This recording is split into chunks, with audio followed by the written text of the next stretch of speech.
তার স্মৃতিচারণ করতে গেলে আজকে এখান থেকে আমি দল বলতে গেলেও শেষ হবে না।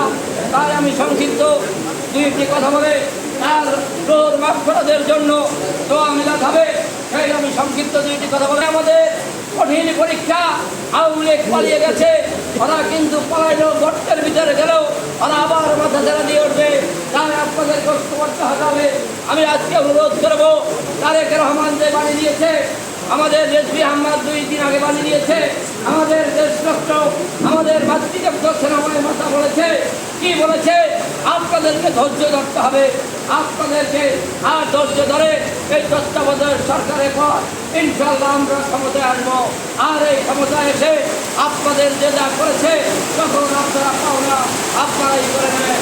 কিন্তু আপনারা যদি এখন আপনারা কোনো কারো জায়গা জমি বলতে নাই, কোনো অসৎ উদ্দেশ্য চরিতার্থ করে আমাদের অনেক ক্ষতি হবে।